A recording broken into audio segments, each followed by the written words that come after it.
The headlines: the Ministry of Health and Medical Services signed a Memorandum of Understanding on a pharmacopoeia cooperation with the Government of India.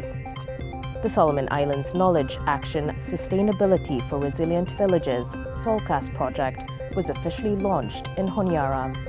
And the Ministry of Fisheries and Marine Resources hosted the USAID Our Fish, Our Future Melanesia Sea Cucumber Stakeholder Dialogue. Hello, you're watching SIBC's TV News Bulletin.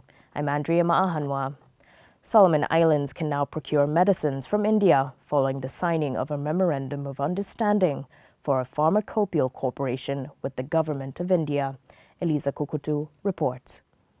The Ministry of Health and Medical Services signed a Memorandum of Understanding (MOU) on a pharmacopoeia cooperation with the Government of India on Friday. The pharmacopoeia cooperation is among the MOUs on health cooperation discussed by the governments of India and Solomon Islands earlier this year. Minister Dr. Paul Popora Bosawai signed the MOU with India's High Commissioner to Solomon Islands, His Excellency Inbaseka Sundaramurthy. Speaking to SIBC News, Minister Bosawai said the MOU will contribute to addressing medicine shortages in the country's health sector. Today, one for a great milestone for Ministry of Health and Medical Services, especially now we will sign in now MOU between India and Solomon Islands for pharmacopoeia, which means that you may have access for taking medicine in India over the IPs.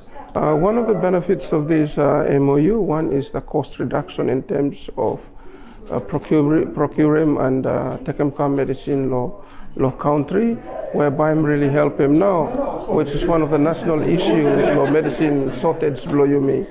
So I'm now one of the big advantage below this MOU, and I want to sincerely thank the ministries what I help for supporting this MOU for coming to fruition.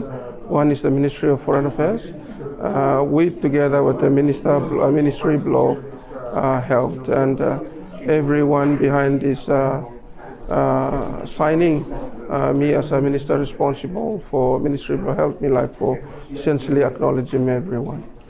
Meanwhile, His Excellency Sundaramurthy acknowledged the current and previous government for their commitment and support in making the cooperation a success.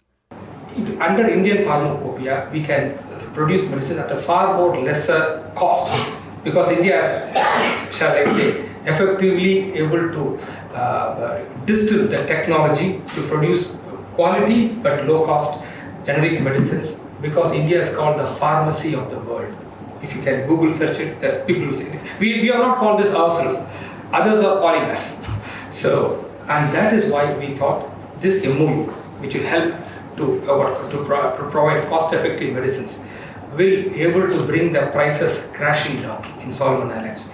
I think both governments owe to our own populations to bring quality, affordable health care. And I thank the government of Solomon Islands, led by Honorable Prime Minister Jeremiah Manley, for letting this happen. And I also place my record for the previous Prime Minister and of course the current Finance Minister, Honorable Manasseh Sogawai, to all their leadership has helped us to get this so far, and I look forward at the early stage that Solomon Islands get all the medicines at an affordable quality. Solomon Islands currently procures essential drugs and medicines from manufacturers using the British Pharmacopoeia (BP) and the US Pharmacopoeia (USP) standards. Pharmacopoeias are official publications that provide detailed standards for the quality, purity, strength, and consistency of medicines and their ingredients. The agreement with India will now allow Solomon Islands to procure medicines from manufacturers using the Indian Pharmacopoeia IP standard. Eliza Kukutu for SIBC TV. The Solomon Islands Knowledge, Action, Sustainability for Resilient Villages (SOLCAS) project was officially launched in Honiara on Thursday. The project is set to become one of the largest locally led adaptation projects globally. Alex Dadamo attended the launching and files the story. Save the Children Solomon Islands and 7 government ministries in collaboration with the Green Climate Fund launched the Solomon Islands Knowledge, Action, Sustainability for Resilient Villages SOLCAS project in Honiara on Thursday. With a value of $25 million from the Green Climate Fund and additional support from the governments of Solomon Islands, Australia and New Zealand, SOLCAS is set to become one of the largest locally led adaptation projects globally with a strong emphasis on education. Acting Minister for Environment and Climate Change Honorable Polycarp Paya praised Save the Children for designing the project to ensure it is ready for implementation. I wish to acknowledge the organization who have supported the project design process to ensure that SOLCAS project approved, ready for launching and implementation. The Green Climate Fund, the Government of Australia, the Government of New Zealand, Save the Children Australia, Save the Children Solomon Islands, Ministry of Environment, Climate Change, Disaster Management and Meteorology, Land Government Ministries, Provincial Governments, communities. Today is the launching of the project. However, the project is now 5 months into implementation. The project management unit is already working with the ministry and provinces on target communities and schools, establishing coordinators in provincial areas, in addition to working on the national secondary school curriculum, integration of climate change, and procuring automatic boat weather station and connectivity in rural and remote communities. However, I must continue to ask all of you for your cooperation and collaboration to ensure that this project meets its objectives and become a successful story. It must ensure the lives of the targeted communities are resilient and that their livelihoods are sustained.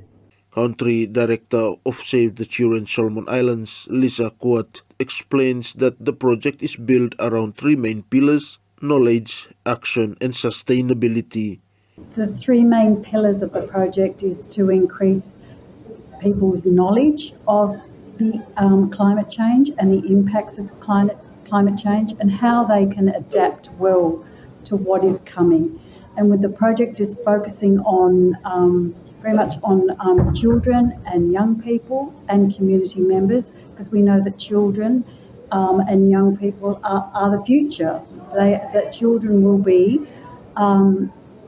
leading us into the future in this very uncertain time where we're going to experience, as we already are experiencing, the impacts of climate change. So the first is about building knowledge, and the second is taking action at the local village level, at the local ward level. So depending on what the particular needs are in each of the communities that we work in, 170 communities, will determine what sort of activities the project will work with and provide support to. So it could be like the establishment of renewable energy, solar energy with schools. We're working with 100 schools. Or it could be looking at climate adaptive agriculture, so looking at what crops grow best in a changing climate. Or it could be looking at working with the Ministry of Fisheries, Marine Resources, looking at how best to manage marine resources when in a changing climate. Over the next 6 years, SOLCAS will directly benefit around 185,000 children, young people and community members in 170 remote communities across 6 provinces.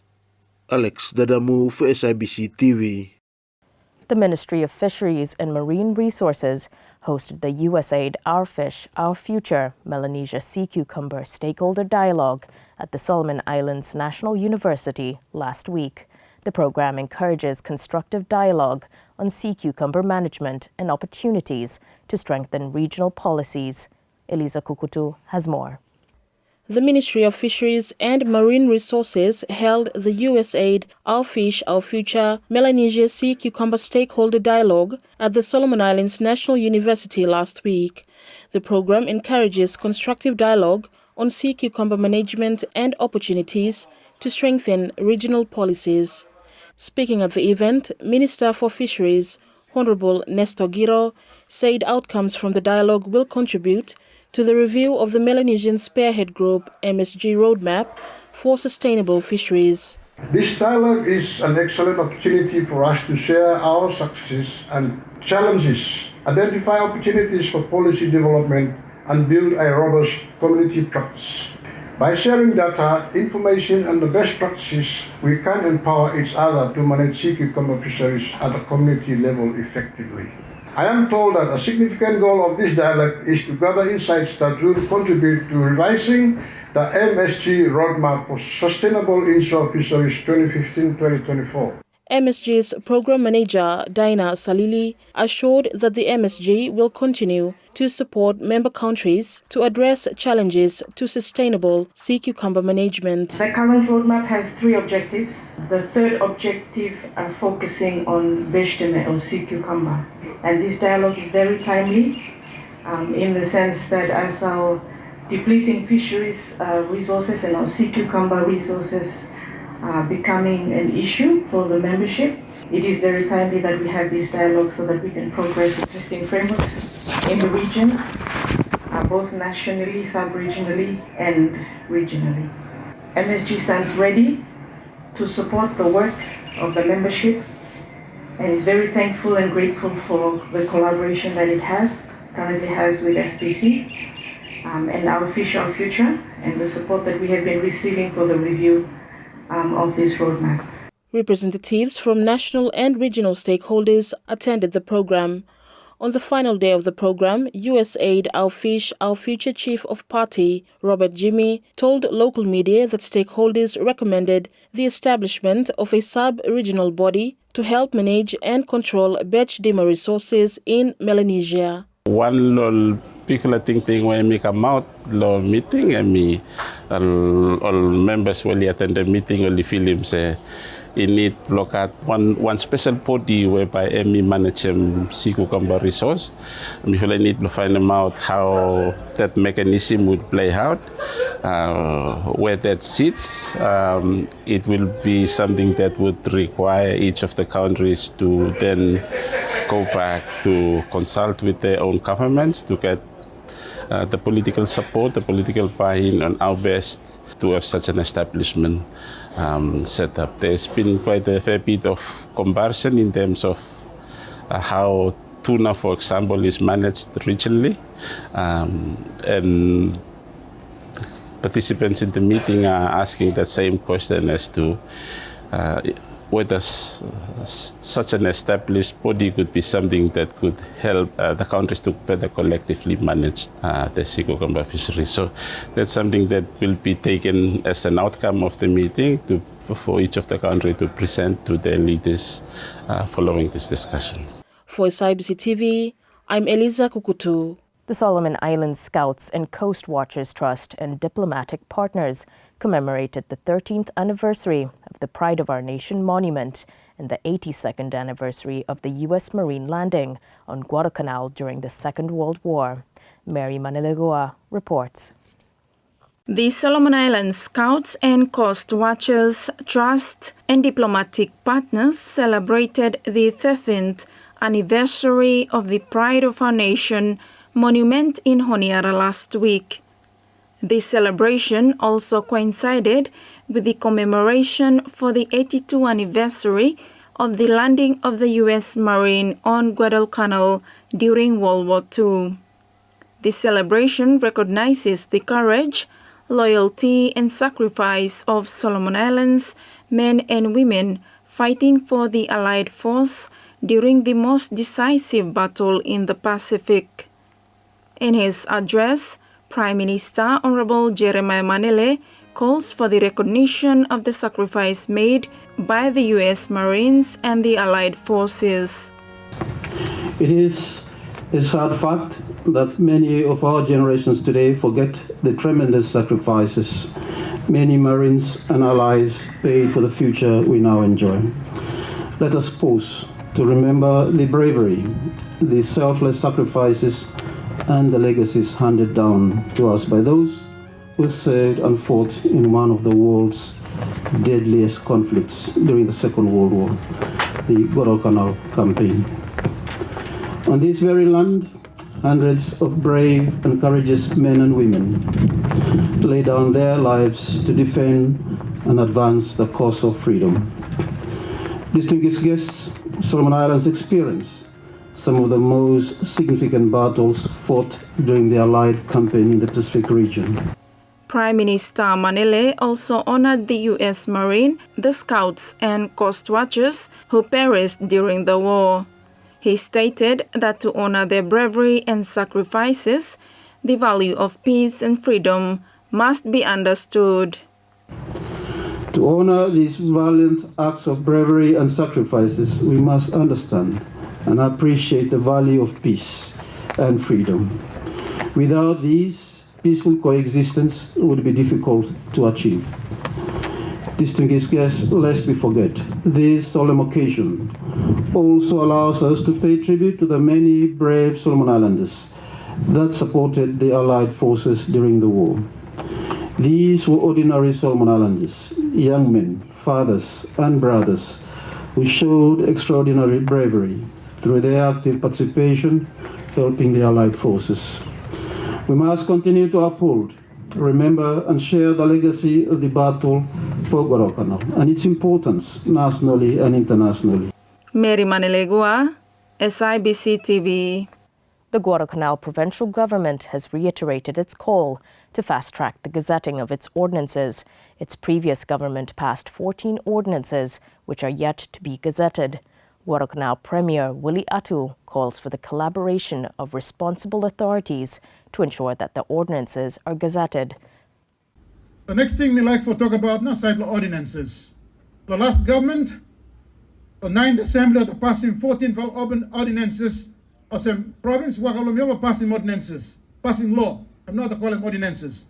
So last government of the 9th Assembly are passing 14 ordinances.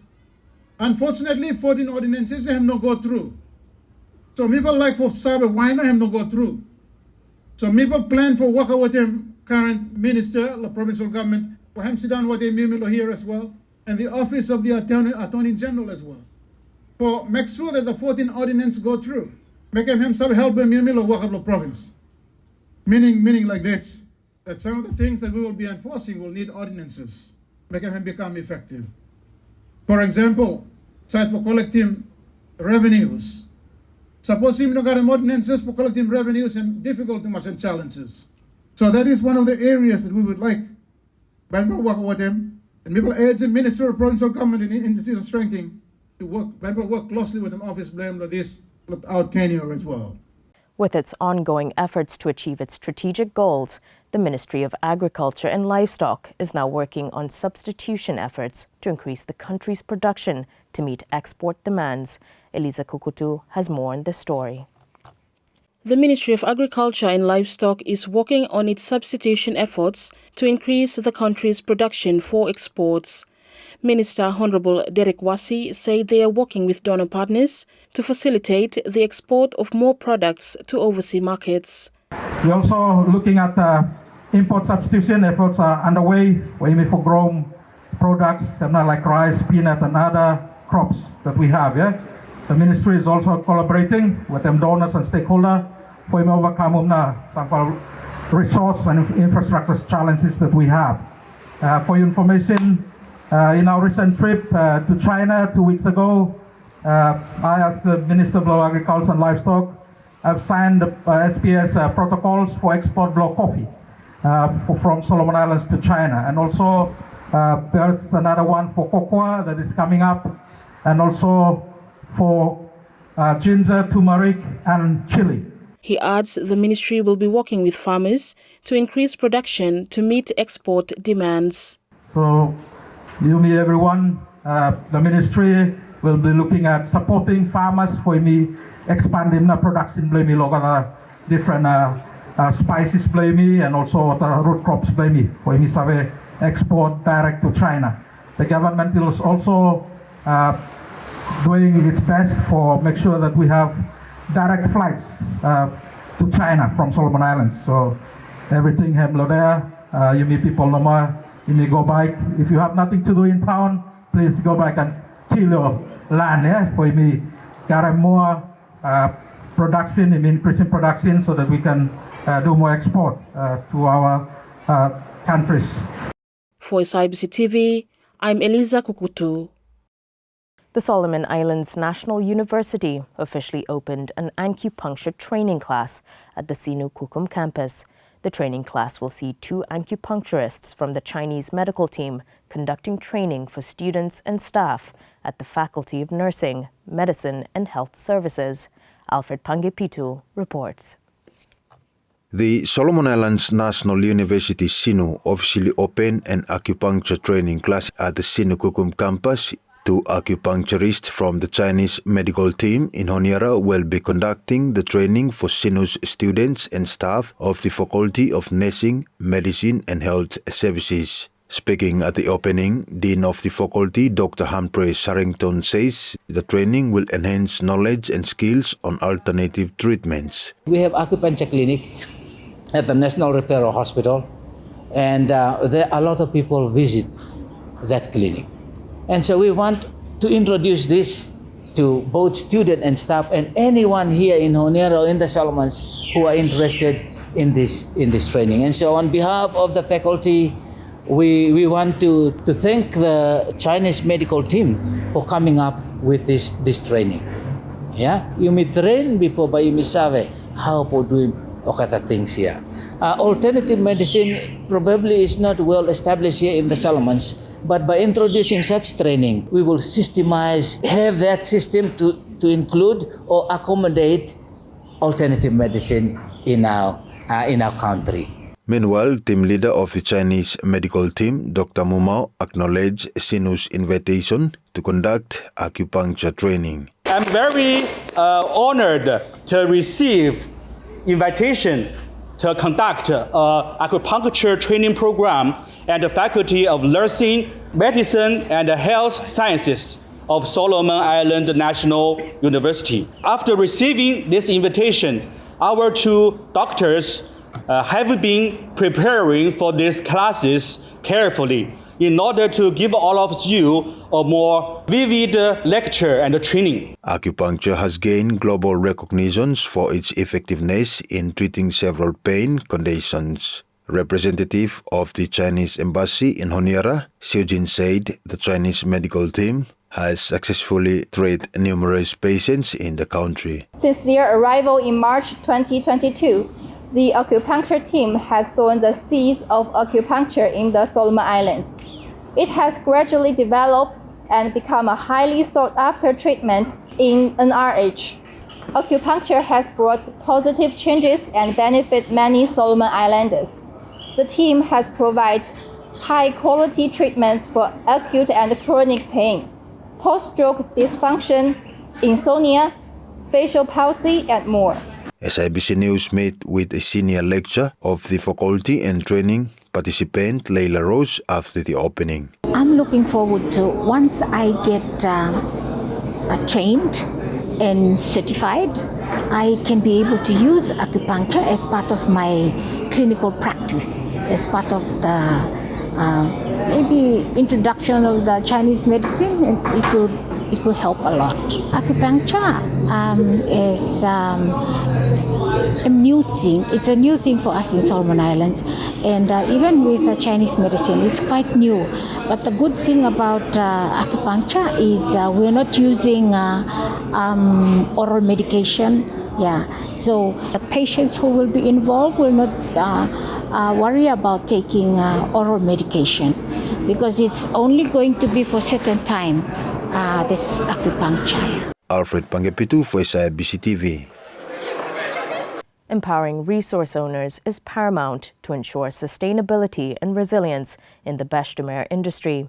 Vice Chancellor of the Solomon Islands National University, Dr. Transform Agorao, highlighted this during the Melanesia Sea Cucumber Stakeholder Dialogue in Honiara. He explains authorities must develop a business model that maximizes benefits for local resource owners. The business model must inform the institutional design of the system that empowers resource owners, and it integrates sustainable practices and ensures long-term economic and ecological resilience. That's your challenge. If any one of us can come up with a design of an instrument that can transform and put that power, actually control the supply chain, I think you can be successful. This discussion on the design of the instrument is going to be central to your discussion over the next few days. At the heart of all of this, you need to explore ways how to best empower resource owners within the sea cucumber supply chain. It's simple as that. There's no other, for me, conversation that is more important. At the end of the day, it's not rocket science. Resource owners actually own the resource. But it's in developing a business model in which you can sustain that empowerment, which is challenging because there are a lot of economic interests out there and people have vested interest in it. And now let's join Yan Kao Kui for the latest in sports.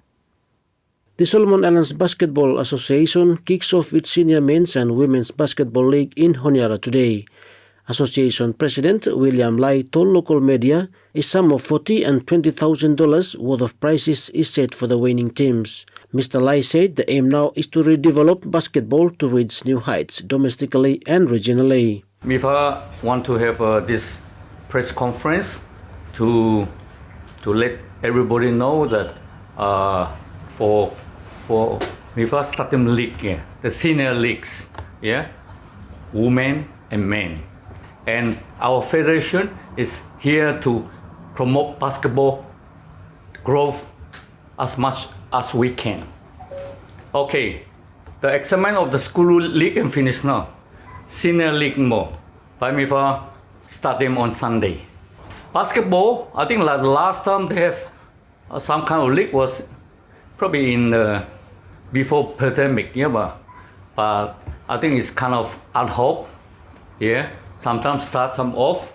So now, as we are elected in December, we feel strongly that competition is a platform whereby to grow the sport. Whatever we do in coaching, refereeing, and the school and everything, that we give an avenue for them to compete, to share, about the game. We have, in men's, we have 2 divisions. For the men's A, we have 9 teams to participate in the league. And for the men's B, we have 14. Men's A, the first prize is 40,000. And for men's B is 20,000. For the women's is 20,000.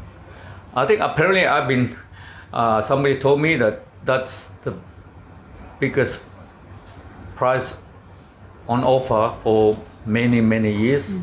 So I think it's a good start. It's a good start that we give better prices so that hopefully the club will invest on their training, try to compete better. Meanwhile, Vice President Gloria Hong said it is good to see women also interested to join the league.